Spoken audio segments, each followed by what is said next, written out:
വേണ്ട തക്കാളി എല്ലാം കാച്ച് ഇതായിട്ടിരിക്കുന്നു. ഒരുപാട് തക്കാളി ഉണ്ടായി.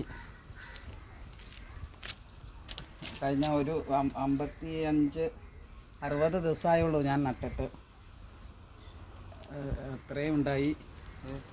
ഇവിടെ ഉണ്ട് തക്കാളി. പിന്നെ മുളകാണ് നട്ടത്. മുളക് ഇഷ്ടം പോലെ കാച്ചു കിടക്കണം. കിട്ടിയ മുളക് എന്താ തക്കാളി മുളകും ഒരു ദിവസമാണ് ഞാൻ നട്ടത്. ചാക്കിലാണ് നട്ടത്, ഗ്രോ ബാഗില്ലായിരുന്നു.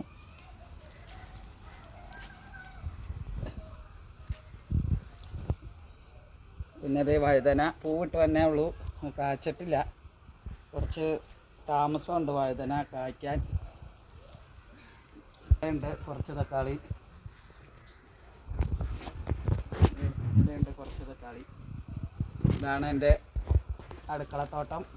എല്ലാവരും ചെയ്ത എല്ലാവർക്കും നല്ല കൃഷിയോഗ്യമായ, നമുക്ക് അടുക്കളയിലേക്ക് ആവശ്യമായ പച്ചക്കറികൾ നമുക്ക് തന്നെ ഉണ്ടാക്കിയെടുക്കാം.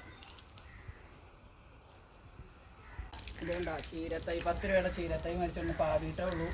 അതിനി മുളച്ച് വരുമ്പോൾ പറിച്ച് നടണം. ഇത് നഴ്സറിയിൽ നിന്ന് വന്ന തൈയാണ്, എന്താണെന്ന് അറിയില്ല. പക്ഷേ ഞാനിവിടെ വെച്ച് നല്ലോണം പിടിച്ചു വരുന്നുണ്ട്.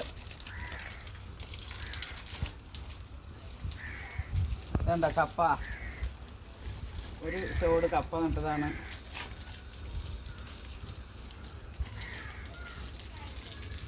എല്ലാം ഈ തവണ നല്ലോണം വന്നു. മണ്ണ് വേണം, എന്ത് കൃഷിക്കും മണ്ണ് വേണം. കോവയ്ക്ക ഉണ്ടാക്കി കിടക്കണുണ്ടോ? ഇഷ്ടം പോലെ കോവയ്ക്ക ഉണ്ടാവും. ഓക്കെ, ലൈസയുടെ മാത്തയിലേക്കാണ് കയറിപ്പോയേക്കണത്. ഇവിടെ ഞങ്ങൾ ഇത് വിട്ടിട്ടുണ്ട്.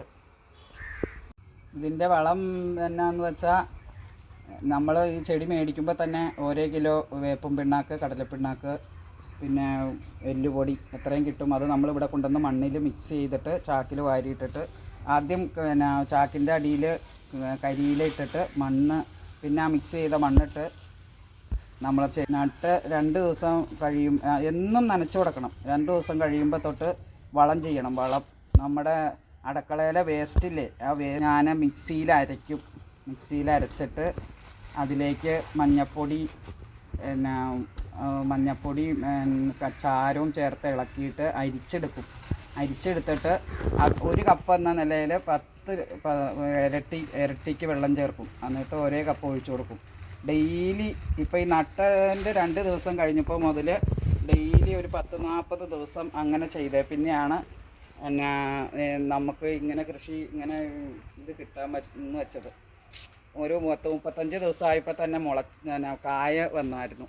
ഇപ്പോൾ 10-20 ദിവസമായി ഈ കായകൾ ഇങ്ങനെ വന്നിട്ട് ഒരു അവിടെ ഇവിടെയൊക്കെ പഴുത്ത് തുടങ്ങിയിട്ടുണ്ട്. മുളകൊക്കെ പഴുത്തത് ഞങ്ങൾ പറിച്ചു.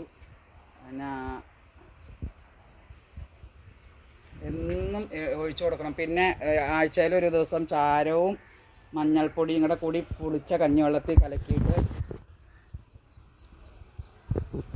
അരിച്ചിട്ട് അത് പിന്നെ ഈ 10 ലിറ്റർ വെള്ളത്തിൽ 1 കപ്പ് എന്ന നിലയിൽ എടുത്ത് തളിച്ച് കൊടുക്കണം. ഒന്നുമില്ല, സ്പ്രേ ചെയ്യണം, അല്ലെങ്കിൽ തളിക്കണം, കൈ കൊണ്ട് തളിക്കണം.